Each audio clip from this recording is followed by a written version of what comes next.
Queridos amigos, los amigos de la Universidad de Tel Aviv en Argentina, le damos la bienvenida a la primera sesión del evento Tel Aviv University Innovation Day 2021.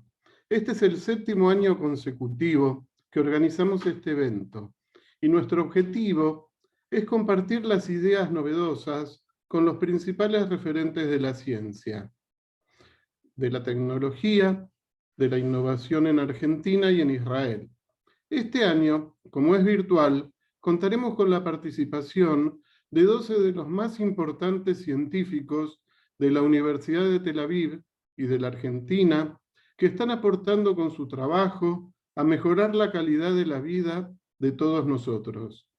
Van a ser 5 encuentros de gran relevancia nacional e internacional, y una oportunidad única para conocer a todos estos investigadores que están transformando nuestro mundo.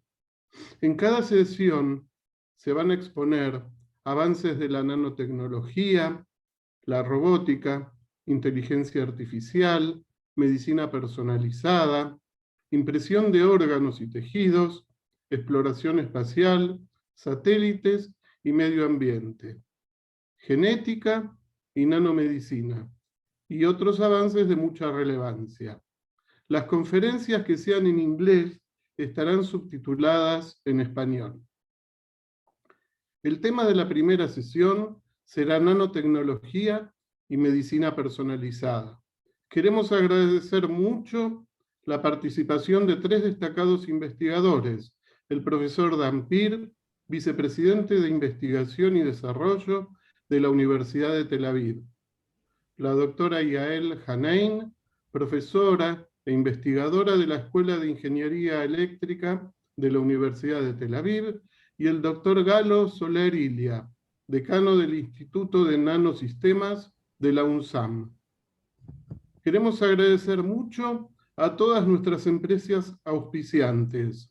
Sin ellas, sería muy importante seguir ofreciendo actividades de alto nivel académico. Muchas gracias. A todos ustedes, queridos amigos, muchas gracias por acompañarnos. Le cedemos la palabra al doctor Galo Soler ILLIA, quien va a coordinar este evento. Galo, por favor.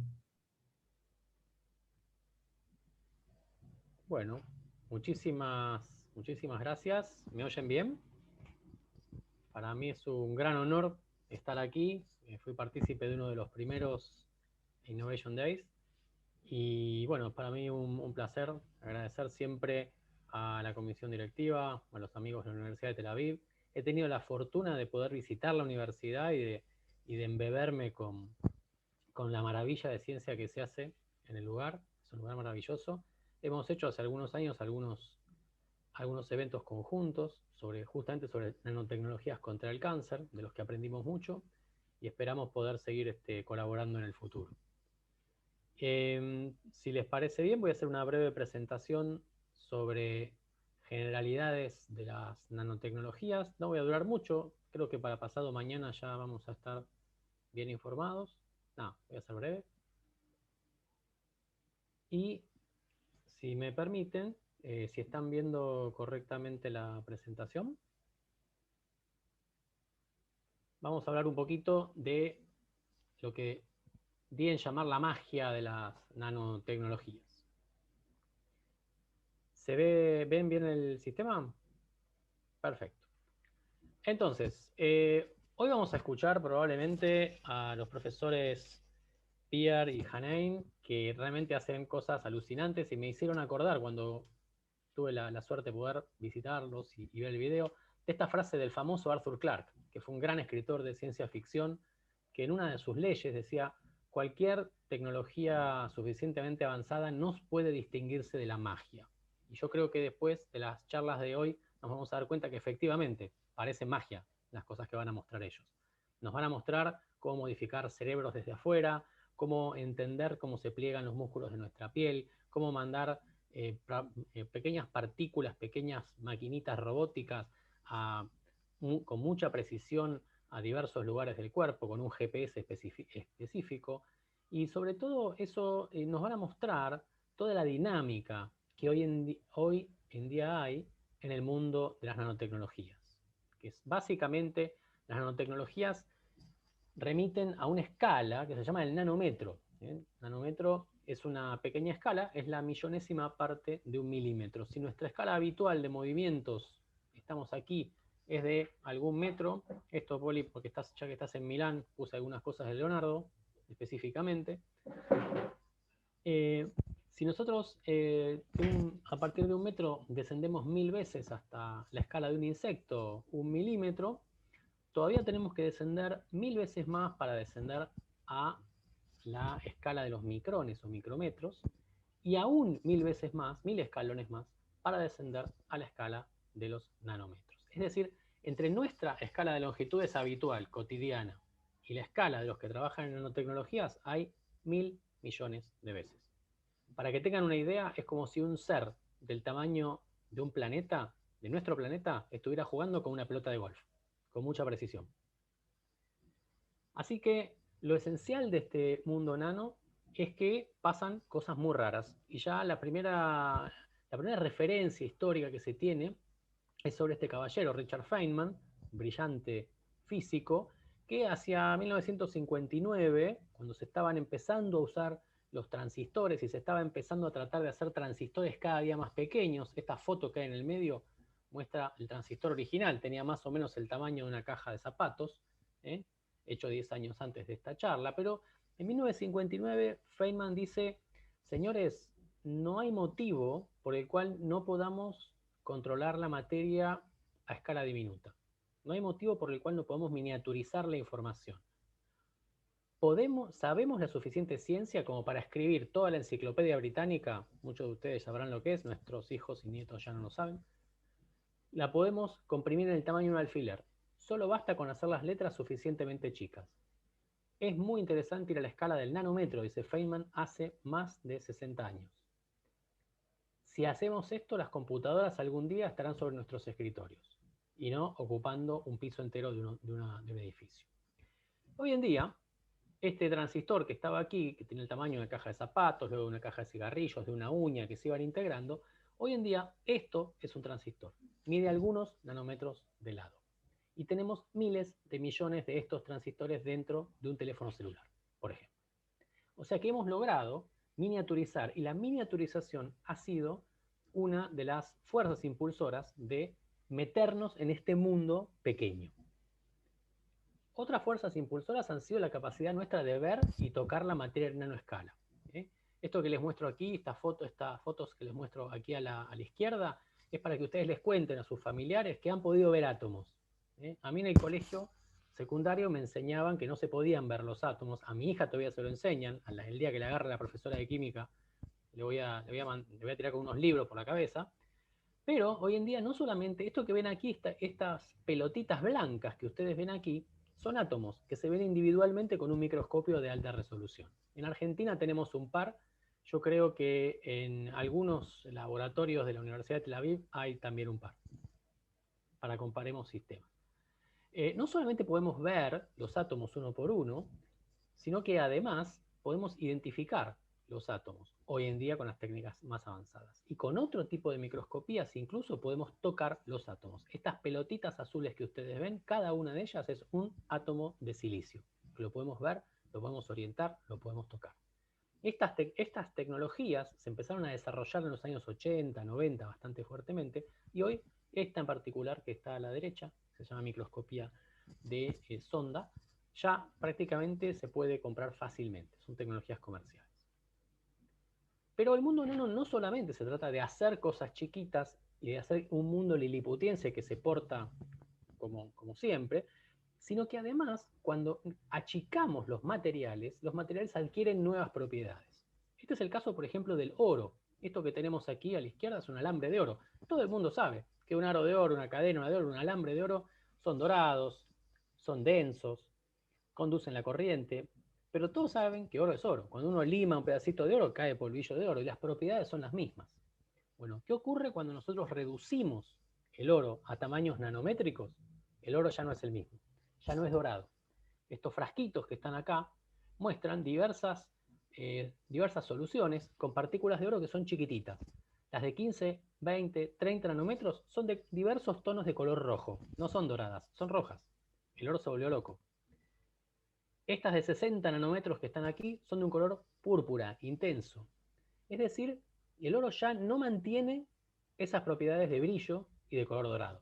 Tampoco mantiene su punto de fusión, que es de 1063 grados. Cuando las hacemos más chiquitas, puede, según el tamaño, derretirse a 800, 600, 200 grados. Es decir, todo lo que nos enseñaron en el colegio, cuando llegamos a la escala nano, está mal. No está mal. Hay que verlo con un poco más de complejidad. Son hermosas estas propiedades, pero además tienen una enorme importancia práctica. Esto que está aquí abajo es un test basado en estas pequeñas nanopartículas metálicas, parecido a los test de embarazo, que usa el mismo tipo de tecnología, y en estas tecnologías básicamente lo que se hace es usar a esas pequeñas partículas como detectores de un compuesto químico determinado. En el test de embarazo se detecta una hormona presente en la orina de la mujer embarazada.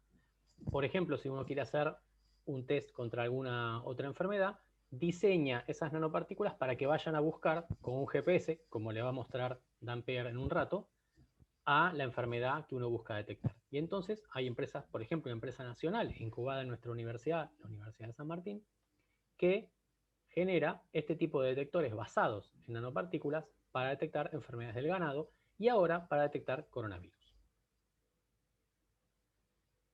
Bueno, resumiendo sencillamente, cuando uno hace objetos pequeños surgen nuevas propiedades, que las propiedades se deben no solamente a qué es la sustancia, sino a qué tamaño y qué forma tiene.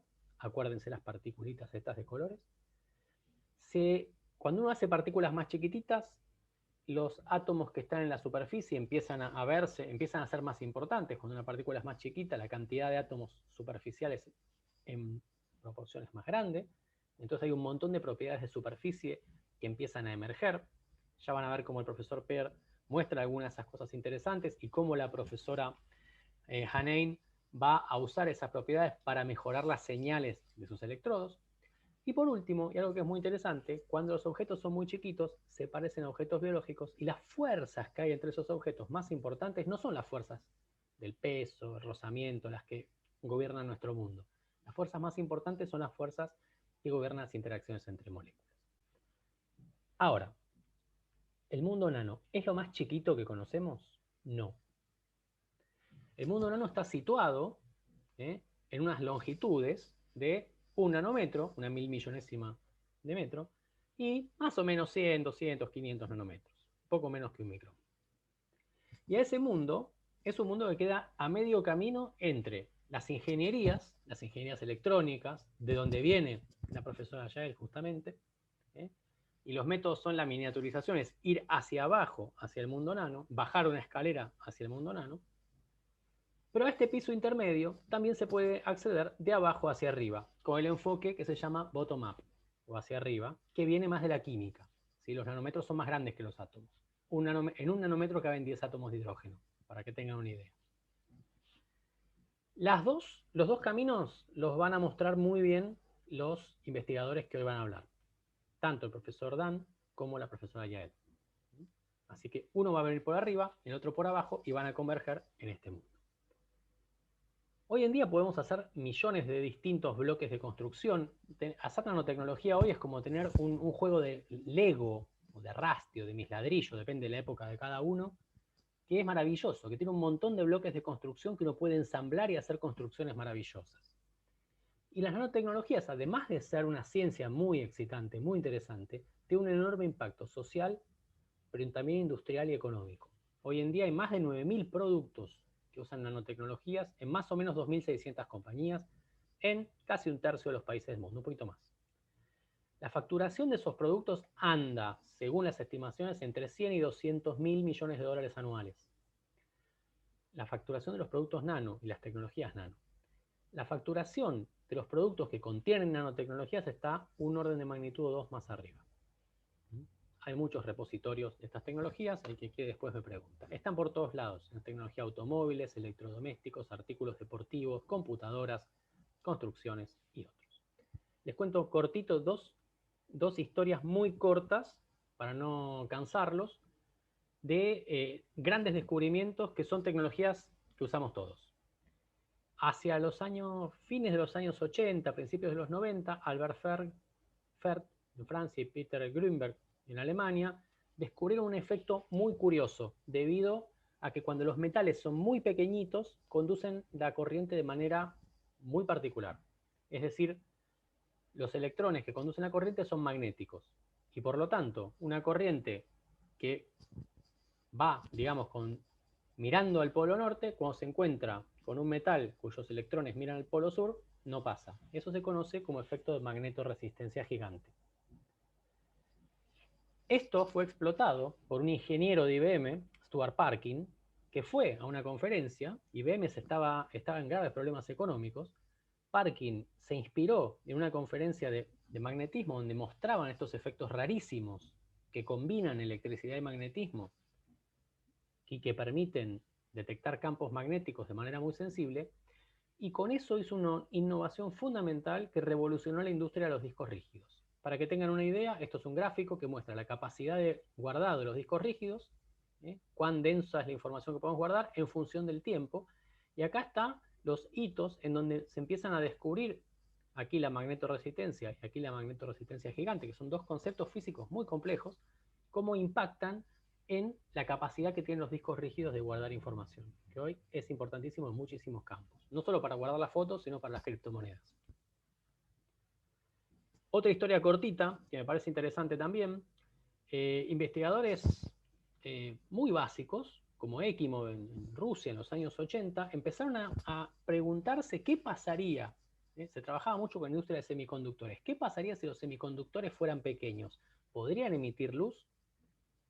Los cálculos de Ekimov y de Bruce y de otros investigadores empezaron a mostrar que había ciertos compuestos que podían emitir luz y que si esos compuestos se hacían pequeñitos, el mismo compuesto podía emitir luz de distintos colores. Era una curiosidad científica, maravillosa en los 80. Hacia los 90, el grupo de Bawendi en MIT empezó a sintetizarlos. Y estos frasquitos que ustedes tienen acá son pequeñas partículas de selenuro de cadmio, que es un compuesto químico, muy pequeñas, pero que emiten luz de distintos colores según los tamaños que tienen. Las partículas más pequeñas emiten violeta, las partículas más grandes emiten rojo. Era maravilloso. Paul Alivisatos, uno de los alumnos de Bawendi, generó una compañía, NanoSys, en 2001, porque dijo, estos son como pequeños farolitos, y a estos farolitos los puedo mandar a células para marcar los caminos que las moléculas hacen en las células y para poder ver los procesos que ocurren en las células. Y efectivamente, esta foto que ustedes ven acá son células en las cuales distintos faroles de distintos tamaños y colores viajan por distintos lugares con el GPS que les va a contar Dampier y pueden hacer mapas de cómo se distribuyen, por ejemplo, distintas moléculas en las células y cómo son los procesos celulares. Eso es maravilloso como invento, es una linda tecnología, pero no es masiva. Para nosotros los científicos nos encanta, pero no es masiva. Pero Amazon, en 2015, se dio cuenta de que esos pequeños farolitos eran muy eficientes. De la luz que recibían, podían emitir el 95 a 97%. Entonces, podían ser muy útiles para displays de tablets y de televisores. Eso se convirtió en 3 años en un negocio que empieza a mover hoy en día miles de millones de dólares. Claro, comenzaron los primeros rusos calculando en los años 80 y unos 35 años más tarde se convierte en un negocio promisorio y ya las proyecciones dicen que va a ser bastante próspero en los próximos años. Estas son cosas que hoy están con nosotros. Lo que viene ya es magia. Ya son tecnologías que son indistinguibles de la magia. Dampier nos va a contar muchísimo sobre medicina de precisión. Y también la profesora YAEL HANEIN nos va a contar también sobre medicina de precisión y cómo conectarse con el ser humano. Imagínense la interfaz entre el ser humano y las máquinas. Hoy podemos hacer celdas solares que son flexibles y se pueden coser sobre un uniforme, sobre un mantel, sobre el techo de una carpa. El profesor Gazit, también Ehud Gazit, gran científico de la Universidad de Tel Aviv, inventó unas metodologías impresionantes basadas en biomoléculas para cargar más rápido el celular. Y esto es muy interesante también. Aquí esta iglesia en Roma, la iglesia del Jubileo, tiene incorporado en el cemento nanomateriales que hacen que cuando esa pared es iluminada, es un componente estructural, que cuando esa pared es iluminada se limpie sola. El mismo tipo de tecnología se aplica en parabrisas y en ventanas. Espero haberlos convencido de que la nanotecnología está en todo, de que va a un montón de diferentes partes, de que tiene proyecciones enormes en salud, nuevas energías renovables, medio ambiente. Hoy en día estamos en una revolución científica en la cual la primera generación tratábamos de hacer nuestros bloques de construcción, hoy estamos haciendo bloques de construcción inteligentes y en el futuro vamos a ir casi a hacer vida artificial. Los voy a dejar con unas palabras de George Whitesides, uno de los más grandes químicos de la actualidad, en el cual él rompe un poco ese paradigma que tenemos los científicos académicos de qué ciencia vamos a hacer, ciencia aplicada, ciencia básica. No, hay que resolver problemas. Y la resolución de problemas nos trae problemas básicos muy interesantes para hacer. De paso los voy a, antes de dejarlos con nuestros oradores, los voy a invitar a que conozcan nuestro instituto. Hemos armado un instituto de nanotecnologías en 2015. Hoy somos 43 personas, entre investigadores, becarios, técnicos, profesionales. Hacemos ciencia, desarrollo tecnológico. Aquí están nuestras redes sociales para que nos conozcan. Los invito a visitarnos en el campus, a interactuar con nosotros. Estamos haciendo cosas muy locas como esta, muy locas. Esto es un robot. Cuando iluminamos este robot se hace chiquitito y pasa por lugares. O libera drogas. Cuando iluminamos, este robot se calienta. Cuando se calienta genera una señal física y esa señal física cambia el entorno. Hacemos cosas más sencillas. Hacemos estas superficies sobre las cuales las bacterias no se pegan. Entonces no pueden infectar.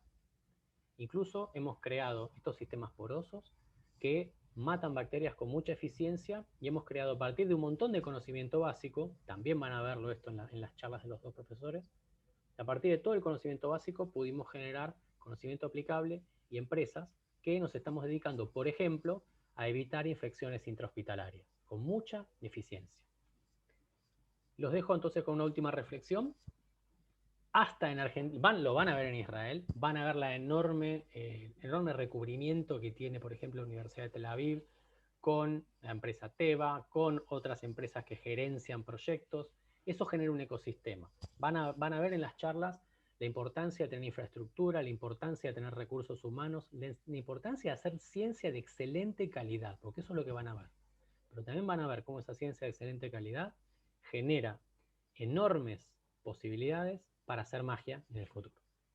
Así que bueno, muchísimas gracias y disfrutemos de lo que viene. Es un gusto estar con ustedes.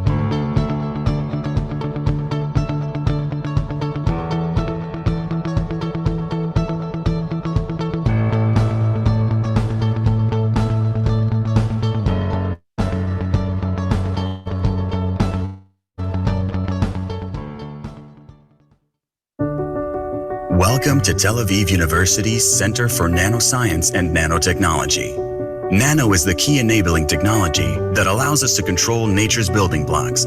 In 10 years, the center has grown to 90 research teams, which have published nearly 2,000 papers, registered 200 patents, and collaborated with industry giants such as Siemens and Teva.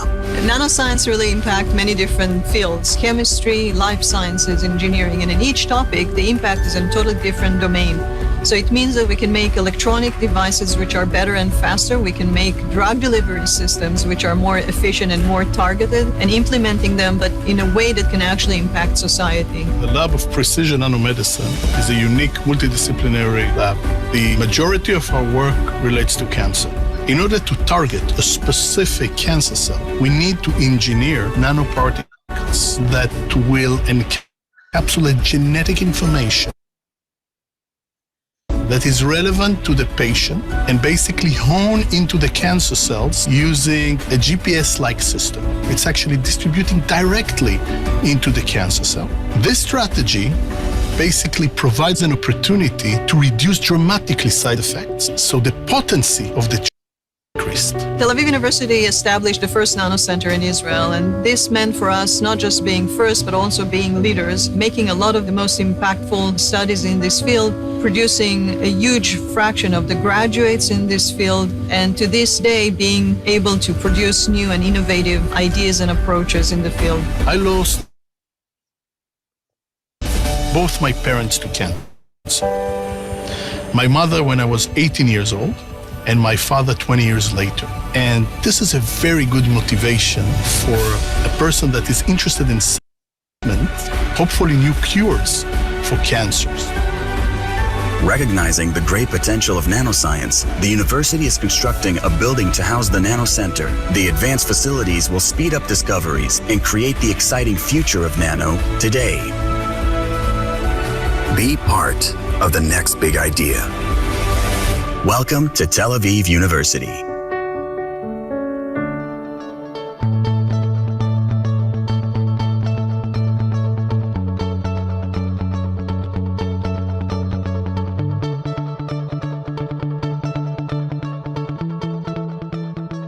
Dear friends, welcome to the first session of our Innovation Day 2021 event organized by the Friends of Tel Aviv University in Argentina.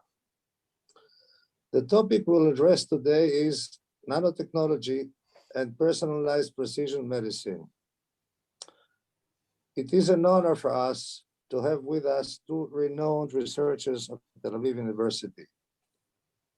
Professor Dan Peer is the Vice President of Tel Aviv University for Research and Development. He is also head of the NanoMedicine Precision Laboratory, President of the Research Center for Cancer Biology, and founder, director, and manager of the SPARK program, Translational Medicine at Tel Aviv University. Professor Dan Peer is also owner of about 100 patents. One of his papers focuses on creating nanocarriers, which will deliver drugs directly to the malignant cells without affecting the healthy ones. Dr. YAEL HANEIN is professor and researcher at the Electric Engineering School of Tel Aviv University. She was the head of the Nanoscience and Nanotechnology Center at Tel Aviv University, and she is the founder and vice president of the company NanoRetina, which develops artificial sight for either low vision or blind people. Her present projects include novel materials for artificial retina implants, skin electronic and electrophysiology, and the possibility of building implantable electronic brain chips. Dear Dan and Yael, my friends, we're pleased to have you with us today to help us think about these important breakthroughs which will contribute to make humanity quality's life much better. To all of you, dear friends, thank you very much for joining us. And now, Yael, it's your turn. Well, thank you, Fred, for the introduction. It's always a pleasure to talk with you on science and to be part of your wonderful activity in Argentina. So let me share the screen and tell you the story of our activity. Okay, so the story that I want to tell you is a story about research that started some 7 years ago and turned into a company and many collaborative projects. It's really the story that begins with our face and something that we all been hiding, not any longer in Israel, but I guess you in Argentina still wearing the masks. So the story is the story about how we humans actually use our face in a very, very complex and interesting way. So as you may know, humans are very unique in their special ability to control our facial muscles. We have 43 muscles that we use in order to express emotions, to communicate, to express pain, to express our internal feelings. And they're also very important as a window to the brain, almost, in the sense that a lot of what happens to us internally is reflected outside. So it's a very interesting question that has been discussed and addressed by many people, which is, what is the role of these muscles and how do they operate, and how can we use them in order to understand ourselves and to understand our environment? And so just to give you a little bit of historical perspective about this, so it was really Darwin that started dealing with this question scientifically. He has a very interesting book called Expression of Emotions in Man and Animals from 1872, where he really describes the similarities between different humans, basically the universality between us all, and also universality between man and animals. And it didn't stop with Darwin. Actually, it's an ongoing debate for all those years since the late 19th century about what exactly do our faces mean, and our expressions, how exactly do they operate, and how do they really relate to what happens in our brain. What people do know is that they seem to have very strong link to differentiate between healthy and unhealthy individuals. So, for example, ALS patients have very abnormal facial expressions. In schizophrenia, there is abnormal activity. People with social anxiety appear to have different responses. As we can all know from biblical days, people with depression would have different facial expressions. Now, of course, there's a lot of cultural differences, but there's also something very fundamental and innate. So it's a very big question. Now, how do you actually get to study facial expressions, and how do you compare objectively between people of different gender, different culture, different ages?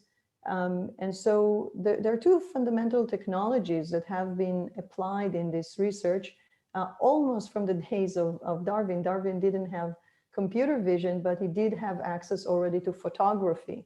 So technology and this field of research have been going hand in hand for a really, really long time.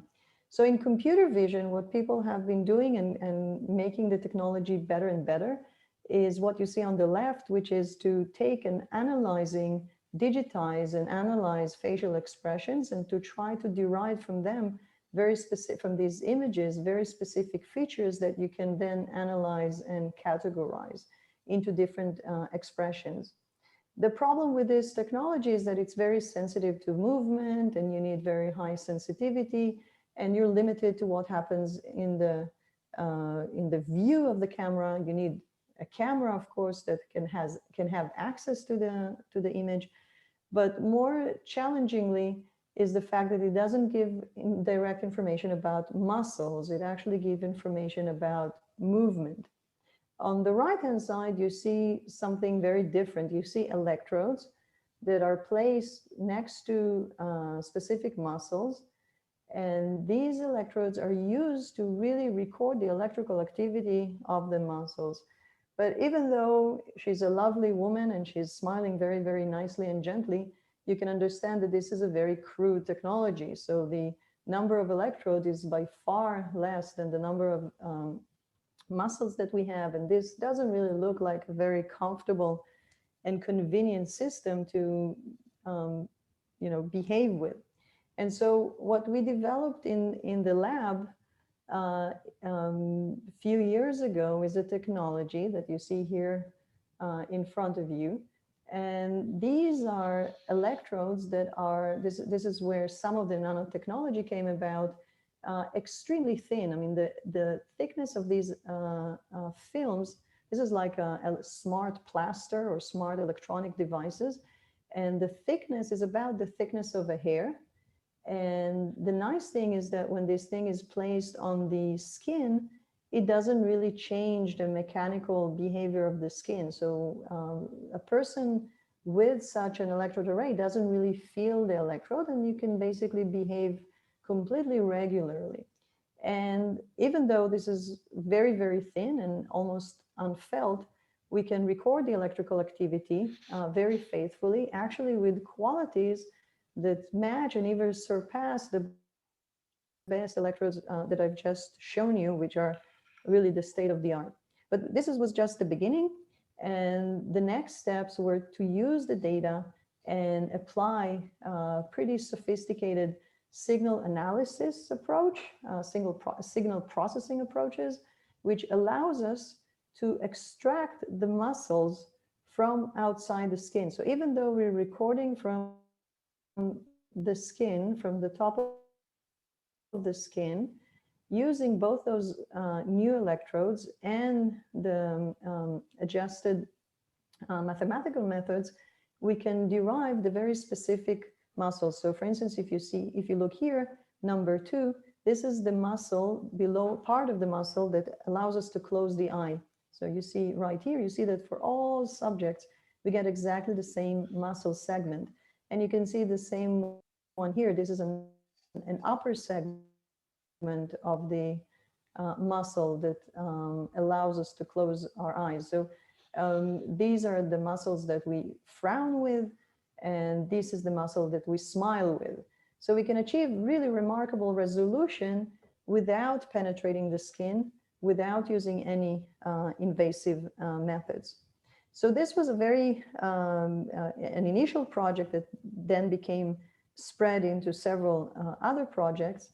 And in fact, the fact that we're recording from the face and doing what is called electromyography or surface electromyography, now with electrodes that are very, very thin and very convenient, can be, of course, extended to many, many other fields. It's not strictly related to facial expressions, and we can use it for sports, and we can use it for sleep technology, and for many, many, many other applications. So at that point, a few years ago, when we realized that this system has a lot of interest, and we've been receiving calls and emails and visits from many different laboratories and different individuals interested in this technology, it became very clear that this is something that we need to commercialize and make it accessible to as many people as possible. And so about 2 years ago, we founded Xroads. This is another company I'm involved in. And Xroads' mission is what you really see here, is to develop or to make access to wearable technology that allows us to measure and analyze signals. Here we say it from the tip of your smartphone, but basically it's from electrodes that record the signal, amplify it, and then send it out to your smartphone. And so the past several years, this technology really evolved, and it does stand behind this general idea that now using entirely wearable, entirely wireless system, we can do EEG, which is recording from the brain, EOG, which is recording eye movements. We can sense the olfactory system, of course, the cardiac activity, the muscles, the EMG, and other related technology. So let me give you some examples of the value. I said in my title of my talk, I called it face value. So I talked a little bit about the face. Let me talk about value. So here are 2 examples of very, very specific applications. So one application is doing home monitoring from the convenience of your home. So I'm guessing that some of you found yourself, or almost all of you, found yourself in the situation of having bad sleep. Now, occasionally having bad sleep is not a real problem. I mean, it might be tiring, but it's not a devastating problem. But suffering from chronic and ongoing sleep deprivation or sleep disorders is a real problem and even life-threatening problem, certainly something that affects very dramatically well-being. And traditionally, or the gold standard in sleep monitoring is something which is called sleep laboratory. Basically, you go to a hospital, you hospitalize yourself, and you go to sleep in the hospital wired to the same electrodes that I've shown you at the beginning. And for many people, this is not very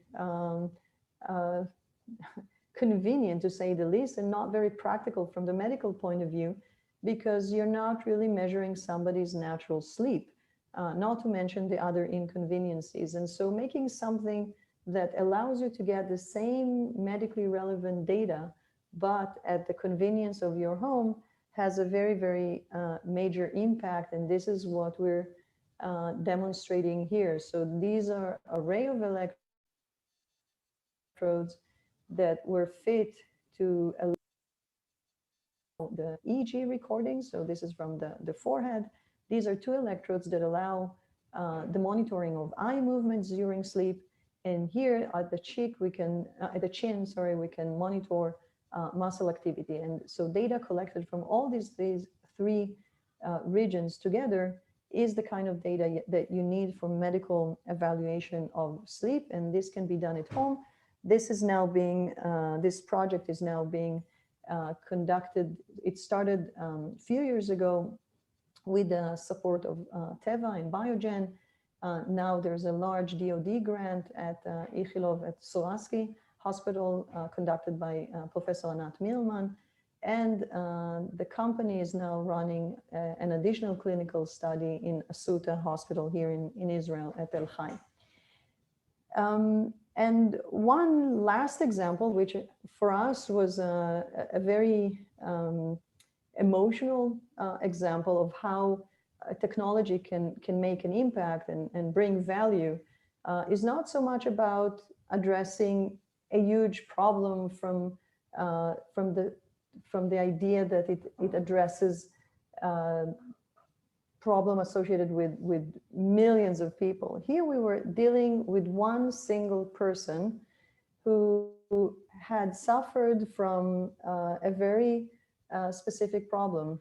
Michal, that you can see her picture here, she's co-founder of Michal March, is the co-founder of NeuroTrigger. It's a company that ultimately tries to now use the technology that we developed and use it for generating electrical stimulation for blinking. So Michal came to my office almost more than 2 years ago after she went through brain surgery in which they removed a tumor from her head.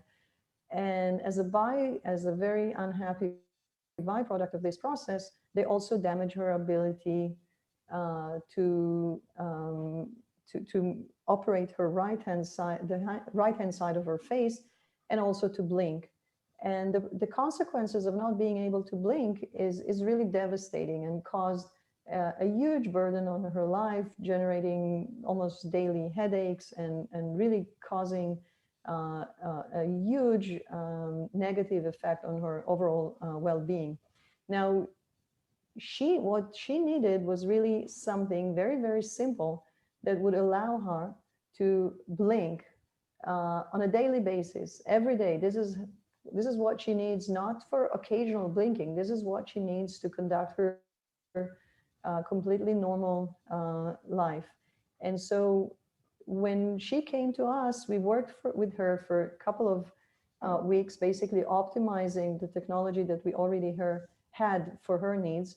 And from the very initial stages, she could use the technology and basically regain her independence. And the beautiful thing is that even though it started as a project that addressed a specific person's problem, Michal took this further, and they've been securing funding and securing efforts to make this technology accessible to many other people. It's not a huge market, but there are quite a lot of other people suffering from a similar condition. So there was a clinical study that they started at Solasky, and now they continuing this effort further in Bellison Medical Center.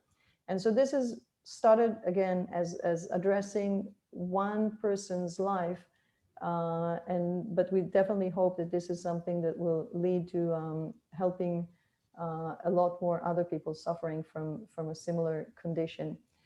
And with that, I want to end thanking you, of course, and thanking the wonderful people working in my lab, and of course, a lot of the different funding agencies that allow us to do this kind of work. YAEL, first of all, congratulations for all the things that you're doing. They're really incredible. And the last part about YAEL was very touching, I must say. The one question I wanted to ask you was what I said in the beginning, the implantable electronic brain chips, which, I mean, if you can give us a little bit of an explanation on it, it sounds like a breakthrough on something very important.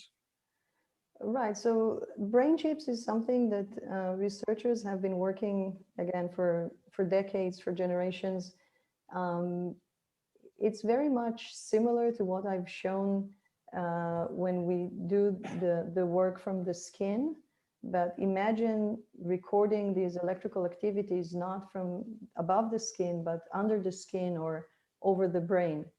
So the advantage, of course, is that the signals become a lot more precise and more localized, and so it's a lot, it's a better data when we record. It's also for the case of the stimulation, in the case that I showed at the very end, imagine that instead of putting these electrodes every day, applying the electrodes on the skin every day, you basically have an implant. And so you go through surgical procedure, the electrodes are implanted, and you regain your ability to blink. And so this is the general idea of implanting electronic devices. And again, crude systems have been there for a long while. The big difference, of course, from the development point of view, is that making something on the skin is easy, relatively easy. Making something that will be implanted is something that requires a lot more issues concerning safety and durability and miniaturization of the electronics.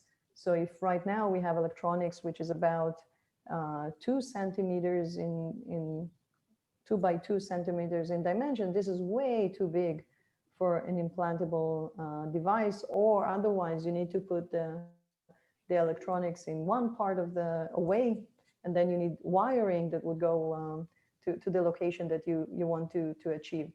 And so working on implantable devices and neurochips is definitely something that we are working on, a lot of people work on. We did this detour to work on skin electronics just because it really allows us to make an impact where otherwise it would be very long process. But it's definitely something that we continue to work on. I'm sure you tried to do it also in nano, the chips. Right.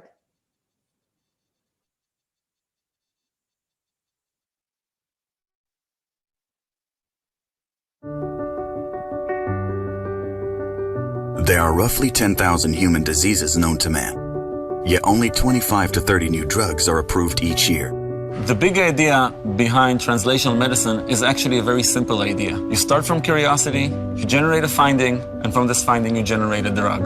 But what if we could turn more lab discoveries into actual working medicines and expand the arsenal of human remedies? It takes usually around $1 billion, $1.5 billion to take a new entity into the clinic. And the chance of success is 1 per million. But drugs that are already been in the clinic for different indications we can actually take them to new indications. We are affiliated with multiple hospitals, have access to patient samples. If we find something that works in a disease in a specific way, maybe we can now find a new target and then make it into a drug. My lab at the Sackler Faculty of Medicine has a very, very close collaboration with the ILLIA Center. And my lab focuses on the colorectal cancer and the genes that are involved in the development of this devastating disease. Colon cancer is a major cause of cancer-related mortality. Through this collaboration with Tel Aviv University, we are studying a very common compound, which is an antibiotic called erythromycin, and apply it to another purpose.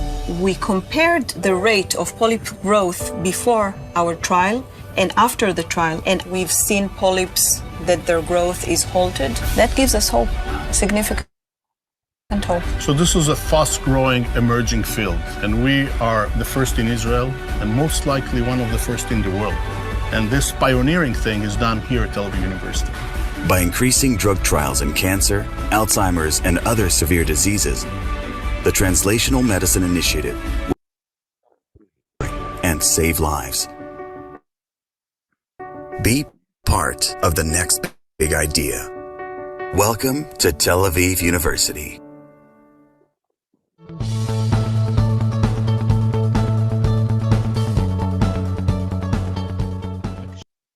Situation that I need to share my screen and hopefully you can see it. Okay.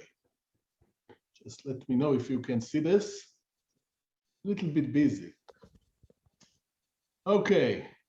So my lab is studying. So thank you first so much for inviting me. It's always a pleasure. And I actually changed a little bit the title because we are in the middle of a revolution already. So I'm going to talk about RNA therapeutics, from vaccines to gene editing, all the way. And my lab is studying how to manipulate cells' function in order to generate novel therapeutic approach to treat mainly immune cells related diseases. And we are very much occupied in all those bluish diseases. So from blood cancers, inflammation, viral infections. I'm going to talk a little bit about the corona and also some solid tumors that relate to immune systems such as ovarian cancer and GBM, which is a brain tumor. So the lab is divided into two major groups: the people that are delivery people. Basically, we synthesize lipids, creating those bubbles, fat bubbles that you can see here, tiny nanoscale bubbles. Inside we put RNAs. I will explain how. And then we also decorate the surface with a GPS system. We'll make sure that these guys can really reach the right cells. On the other side, we have people that are more biology related, that are doing mostly target discovery and validation. In an ideal world, we want to combine those two into one arm, one vehicle, a nanoscale vehicle that they take up those nucleic acid, this RNA, to specific cell type and do therapeutic job. But sometimes also vaccine is good. So we are from the field of RNA, and therefore we have to copy from somebody smarter, which is the DNA, of course.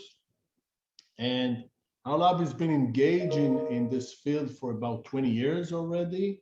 And we basically took one of the lipids that got approval a few years ago from the FDA and re-engineer it. And when I say we, it's mostly Dr. Srinivas Ramishetty, a research associate in my lab in the past 8 years, who actually took this lipid and dissected.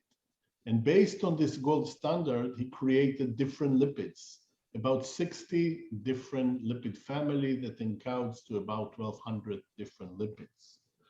And these are important lipids. So we can use microfluidics now to create tiny particles. I'm going to show you some pictures soon. When we put on one side RNAs, it could be small interfering RNA or messenger RNA. And eventually we can get different particles looking like this. These are small particles about 100 nanometer in diameter that have inside RNA. Actually, one of them, which is here, which is about 59 nanometer in diameter, is actually the one that is related, very similar to the one you're getting in the corona vaccine with an mRNA approach. So this is a study we done about, I would say 3.5 years ago, comparison between the gold standard formulation that was approved by the FDA, this is the red one, to our lipid. And we've done it in collaboration with this company. It's a German company named BioNTech that eventually also licensed some of our lipids. And you might know them because they are the people behind what we call the Pfizer vaccines. So this is the corona vaccine. It's lipid nanoparticles with messenger RNA inside. You can see how they look here. They are tiny, about 70 nanometer in diameter, very homogeneously. And these are the guys that you get in your vaccines. So we are very happy to share that Tel Aviv University has some kind of relationship with BioNTech that license our lipid and take it for a different direction, not only vaccines, but also for other therapeutic indications. So until now, I just talk about this part. So we have lipids, unique lipids. We have RNA. We have a unique microfluidic system that makes tiny particles, no brainer here.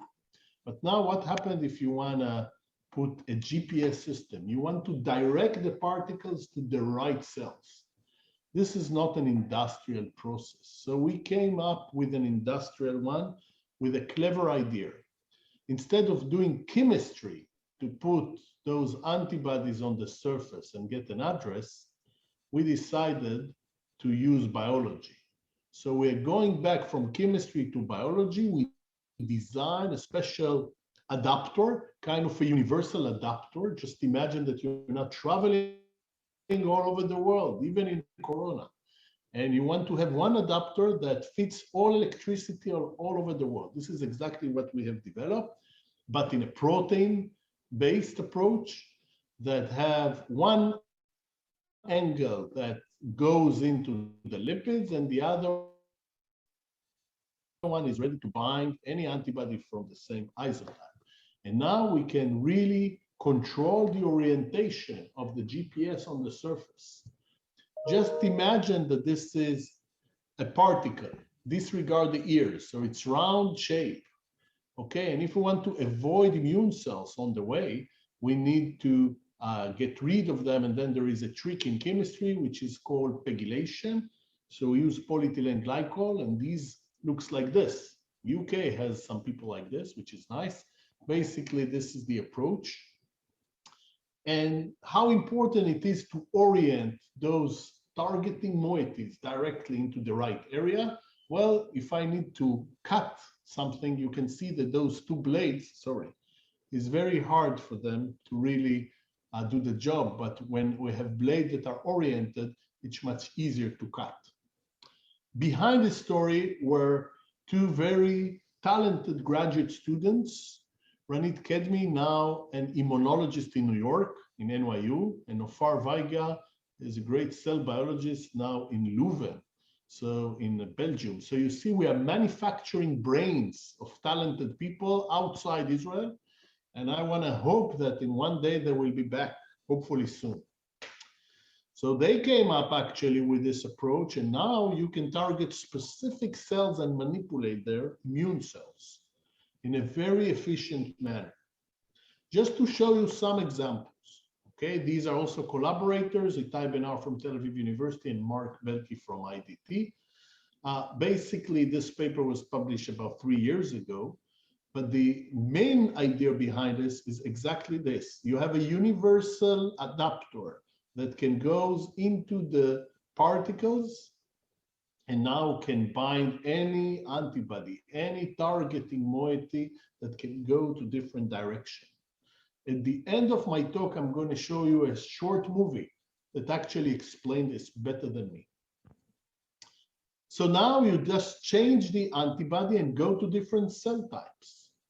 Okay, and you can do it basically going to different immune cell type, not really interesting, but you can also go after specific cell types that are related to specific diseases. An example is the colitis, where we go to inflammatory immune cells expressing a specific receptor, and now we want to silence a gene, an anti-inflammatory gene. So this is one example, and we have done all the experiments in mice. You can see mouse colonoscopy, and you can see the histology, and in any parameter, it looks that it works very nicely. The second application that we tried with this approach was a hematological malignancy called mantle cell lymphoma. Here we used a different target and a different receptor to target the gene. Mantle cell is a rare genetic, I would say, translocation, hematological cancer. We have developed also the mouse model a few years ago. And here we show that we can treat those very, very diseased mice in a way that will change their survival. Eventually, these guys will die, but at least it's a proof of concept. And now we push this with another target. So a single target is not good enough to silence. What else you can do with this platform? You can play a little bit God by expressing proteins. So mRNA, you all know because of the vaccines, the corona vaccines, which basically express a protein. But you can also express an immunomodulatory protein, like anti-inflammatory protein, I'm going to show you. You can have in rare genetic disease, you can express proteins that are not there. For example, in Duchenne muscular dystrophy, where you have a muscular dystrophy in kids and they're lacking one protein, so you can actually deliver it from the outside. And you can do cancer therapy with this. You can deliver a protein which is important. It could be an artificial one or a normal one that is missing in cancer cells. We decided to go after basically inflammatory bowel diseases such as Crohn and colitis. And what she has done is to go after the inflammatory immune cells, convince them to become factories that will now produce this anti-inflammatory protein called interleukin-10. And now, just showing you that it could happen, it's very, very straightforward, actually. The idea was that if you inject those particles into the bloodstream, they will find the right cells, they will enter the cell through a specific receptor, they will release the payload, which is this messenger RNA that encodes for this anti-inflammatory protein that will be translated and will be released outside and will change the gut environment. And this is exactly what happened. So she convinced the cells to become her own factory to produce this protein. Just imagine what you can do with this. You can change the entire industry, the pharmaceutical industry, by using cells of our body to now try to produce whatever we want them to produce. We are hijacking the cells. Okay, and this works very, very well in colitis and in other diseases. It's also quite safe, at least in a mouse version. What else you can do? So if until now we worked on the RNA level, now I want to show you we can even, with artificial scissors, cut genes in cancers. These genes are very problematic genes. And so what we decide is to use this novel approach of CRISPR-Cas9 that the Nobel Prize just received in December last year for the discovery of this approach. We are delivering these artificial scissors that will cut the DNA in a very efficient manner. So behind this work was Daniel Rosenblum and Anna Gutkin. This was just published a few months ago, the end of 2020. And they have developed a strategy to target specifically both an mRNA that encodes for this unique scissors that cuts the DNA, and an adapter, which we call single guide RNA, that will cut specific genes. And here, in a targeted manner, I want to show you how they use in 2 animal models. One is a glioma. You know, glioma is a brain tumor, a very aggressive one, highly infiltrating one. Survival rates are really poor. We are talking about a 5-year survival of less than 3%. So the median survival here is about 15 months from diagnosis, a very, very sad type of tumor. And Anna became a neurosurgeon of mice, basically. She can implant it here into the mice in a very, very specific manner. Those cells are expressing luciferase, so we can follow up with imaging. And then one dose, only one single dose, can change the scope of the disease. For example, you can see here that as a representative, those mice have less tumors compared to the other controls. And if you look at the survival rate, we have in a single one administration changed the overall survival by 30%, the median survival by 50%, and the editing, the amount of gene that we took out was 70%. But that was a single dose. So if we will repeat it, we believe that it will be better. And I'm going to show you an example like this. Ovarian cancer. Okay, this is from another paper that will be published soon. Here we use the same particle to target ovarian cancer, a very aggressive model. But here, instead of a single dose, we did 2 doses. Okay, at day 10 and day 15. And then we waited. Just see how is the peritoneum look. All the reddish here you see are tumors inside the peritoneum of mice, where here you see much smaller one. 2 doses versus 1, we got a different survival rate here, which is the overall survival rate change increased by 80%. And the rest of the controls will die. Very specific, very effective. This is something we want to progress into the clinic in ovarian cancer, maybe also in the brain tumor. So these are our wishes. Where are we going with this carrier-mediated RNA therapy? Well, apparently we're going for vaccines. We are going for new genome editing approach. We want to basically edit our DNA in rare genetic disease, maybe even in cancer, maybe in inflammatory situation as well. And hopefully also for neurodegenerative diseases like Parkinson and maybe Alzheimer's. So the people behind the work I've told you are very talented, coming from different directions. We have chemists, engineers, biologists, and clinicians, and of course the funding agencies that help us. And I'm very proud because just 2 months ago, we were announced to receive the Distinguished Research Award for Genome Editing by one of the companies. So our group was chosen because they do very innovative work. So at the end, I just want to end by showing you a very short movie that explains some of the things that I've just talked to you, but in a very, very nice way.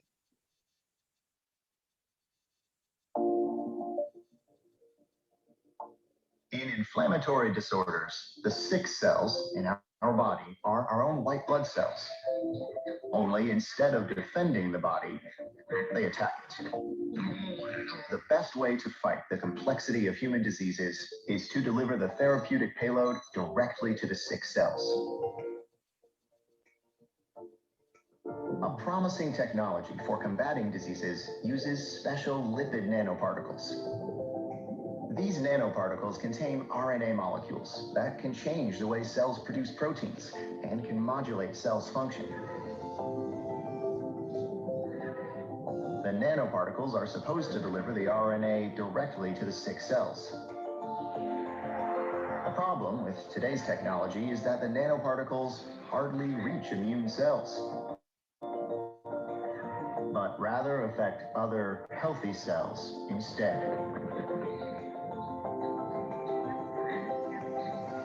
We at At PER Lab have developed a new platform called ASSET that can send RNA nanoparticles selectively to the correct cells. While existing antibodies are extremely complicated, PER Lab's method is a matter of mixing two solutions, and the nanoparticles are decorated with an ASSET linker, which then binds the antibodies. Each type of antibody knows to attach to a very specific type of cell. So when they decorate the nanoparticle, they will direct it only to the targeted cells.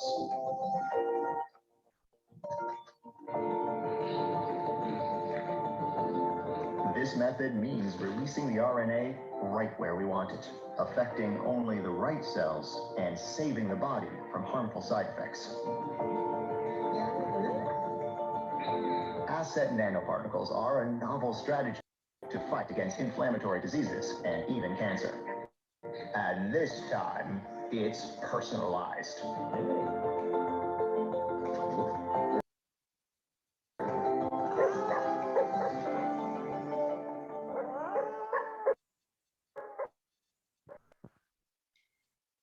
Okay. Right. Dan, thank you very much. Actually, I'm very grateful that you showed us the movie, because otherwise we wouldn't have understood most of it, I guess. It reminds me one of the times that I was present in Tel Aviv University with a few professors. After they made me all the explanations, I asked me, how much did you understand? I said 5%. So anyway, you're doing a tremendous work. And my question today is the SPARK program, which I think you used to call Bullet at one time, right? Mm-hmm. Is that already approved, or is it near to be used? So yeah, so the Bullet is in clinical trials, and one of the derivatives is the one that you have received in the coronavirus vaccines, which is a derivative of what we have done. It was licensed to BioNTech in 2018, and hopefully, you know, they will continue to develop the targeted version. This is the non-targeted version. The targeted version, hopefully, will be developed as well for this. But we have, yeah, in several trials right now, we have a different version. And hopefully, we will benefit from it in the university, of course. My job here is to be responsible for, I'm kind of the bank of the university to some extent. So we are responsible of recruiting the new faculties all across campus and provide them with seed funds that will fit their needs. So if I have a physicist that is doing quantum physics, enough funding as they need. And if I have a molecular biologist that needs to do something else, I need to be responsible for this. In addition, we are responsible for the infrastructure, research infrastructure of the university, which means that my office is responsible for maintenance or make sure that we have the best equipment, the best interdepartment equipment that the scientists at the university can really be happy with the newest equipment they have in all fields. And I have another hat. I'm also the chairman of RAMOT, which is the technology transfer office of the university. And then my role is to make sure that we can translate those inventions made by YAEL and by others, and make sure that first, the professors at the university are being protected, as well as make sure that the professors and the university will benefit from those inventions.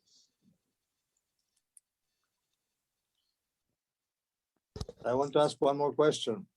The SPARK program, I suppose, is also being developed by other universities I mean, it's such an important thing to get to the sick cell without hurting the others. How is the competition there? Actually, not very big, because we have a different strategy. This universal linker that we have introduced provide the opportunity to really orient any targeting moiety on the surface. And therefore, it's easy. I think there are two things you're talking about. One, there is a Spark for translational medicine, the Spark program.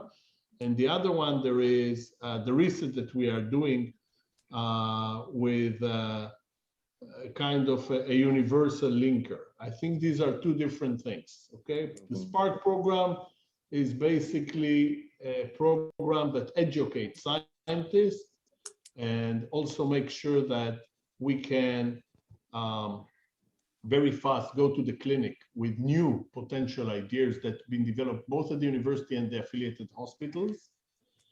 And this is something we are interested in continue. It's been very successful. We now spin out a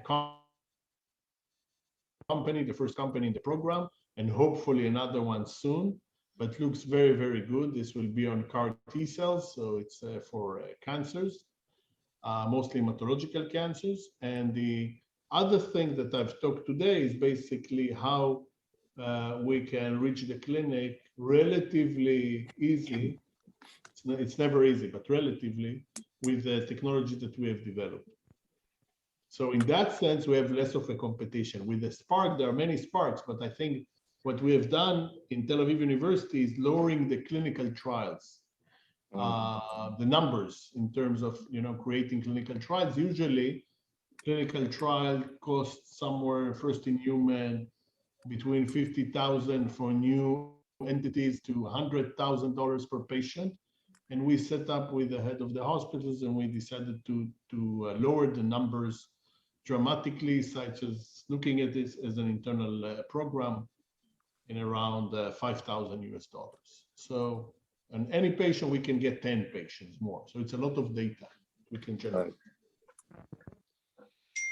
So Yael, very pleased to see you.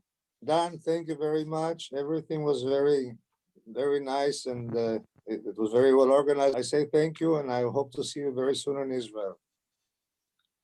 Thank you so much.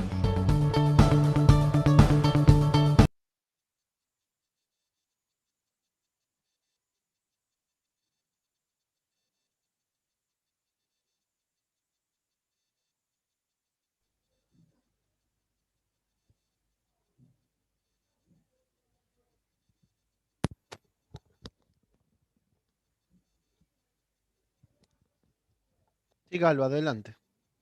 Bueno, gracias, Raúl. Veo las caras que estoy viendo son buenísimas. Evidentemente han sido expuestos a la magia.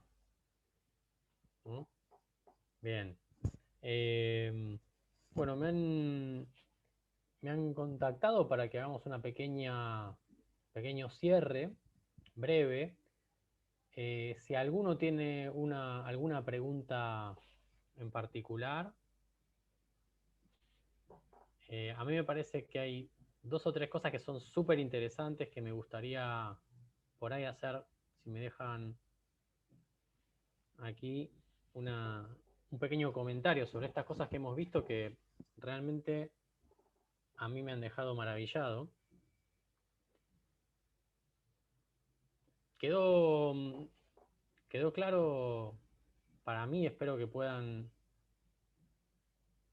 les pueda haber quedado claro para ustedes y lo hayan disfrutado mucho, que tanto por las charlas de la profesora Hanein como del profesor Per, hoy la nanotecnología es interdisciplina y que las propiedades, que podemos prácticamente hacer lo que se nos ocurra con la materia. O sea, lo que mostraron ambos investigadores muestra que directamente podemos ir a donde querramos llegar. No hay limitaciones. Algo que me pareció muy interesante, en particular, que extraje de las 2 presentaciones, fue que ellos apuntan siempre a hacer la mejor ciencia. porque saben que la mejor ciencia va a dar los mejores resultados. No se quedan en algo mediocre, hacen cosas que piensan, que imaginan y que pueden ser imposibles. Pero eso es lo más interesante y lo que le da gran valor. Cuando ustedes ven el tipo de ciencia que hacen tanto YAEL como Dan, es ciencia llevada a otro nivel, es decir, y ciencia llevada al cambio. ¿Qué podemos cambiar? ¿Cómo ver mejor los músculos por debajo de la piel? ¿Por qué conectarle los electrodos de esta manera cuando se pueden hacer más pequeños, más cómodos y hacer estudios más complejos? Después la segunda cuestión, la interdisciplina. ¿Cómo atacar los problemas? Fíjense cómo YAEL, por ejemplo, en un momento dice, bueno, efectivamente, los gestos son muy complicados, la interpretación de los movimientos es muy complicada, pero está la gente que hace numérico, está la gente que hace análisis de datos, está la gente que hace inteligencia artificial. Con toda esa gente se puede trabajar y se pueden obtener patrones, se pueden obtener cosas súper interesantes. Y a partir de ahí ver comportamientos y con eso realimentar. Lo mismo que decía Dan. Sí, necesitamos químicos para hacer esto, pero también podemos convencer a las moléculas que con sus propias fábricas lo hagan. Entonces necesitamos todos los biólogos, y necesitamos los médicos y los clínicos para que nos traigan el problema. Y entonces, ¿qué es lo importante?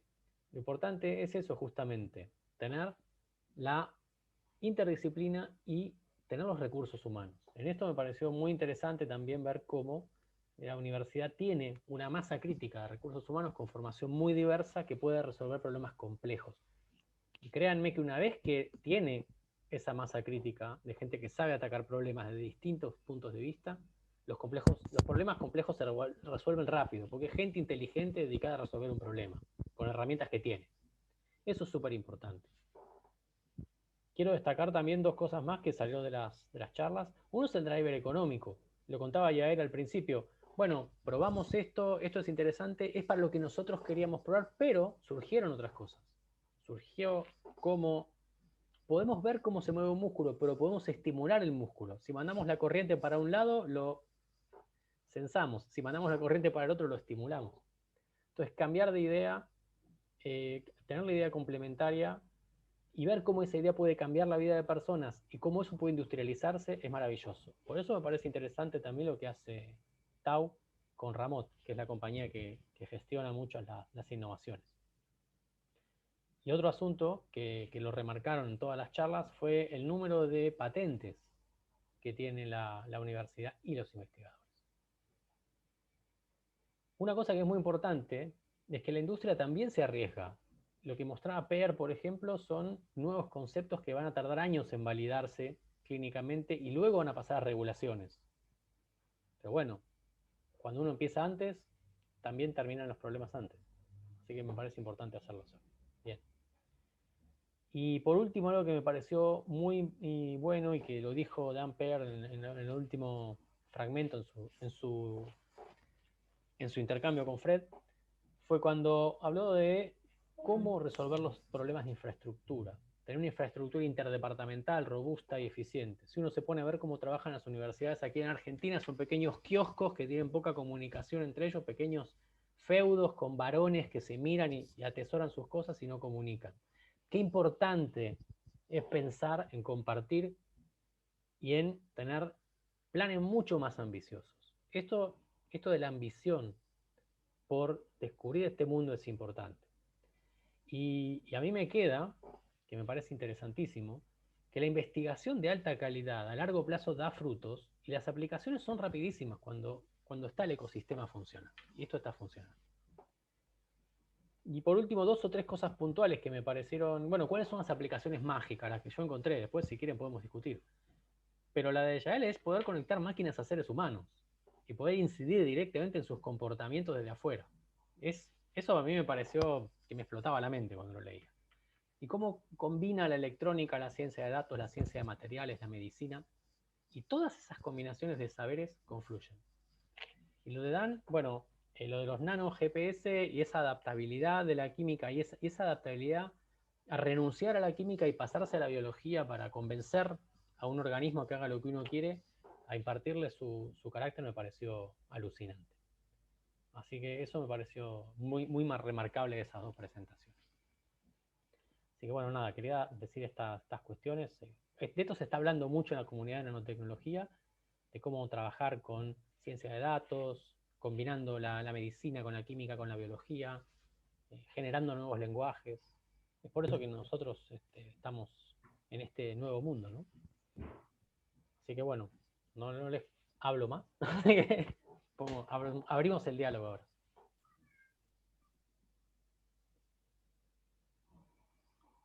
Mauricio levantó la mano. Adelante. Mauricio. Estás muteado, perdón.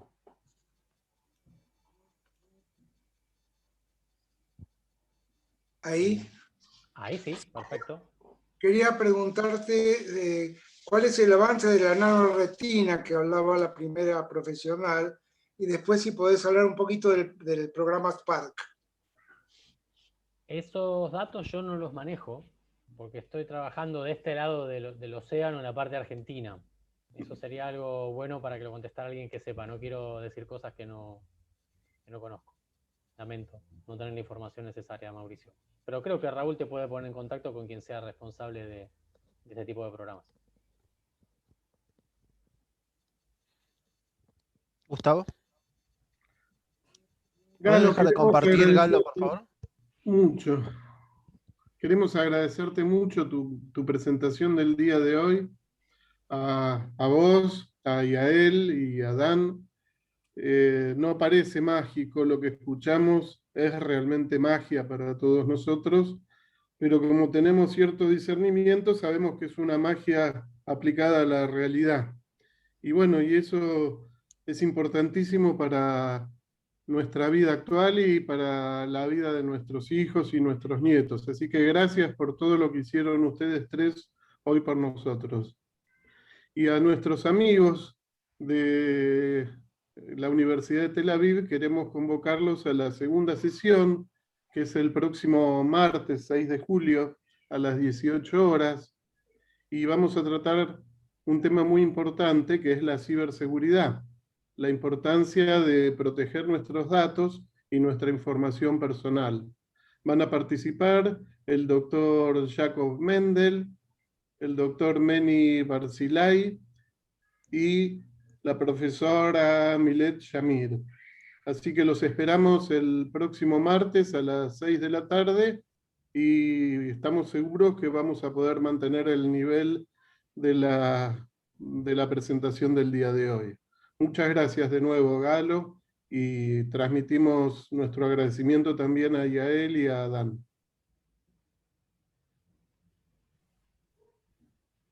Hasta el martes.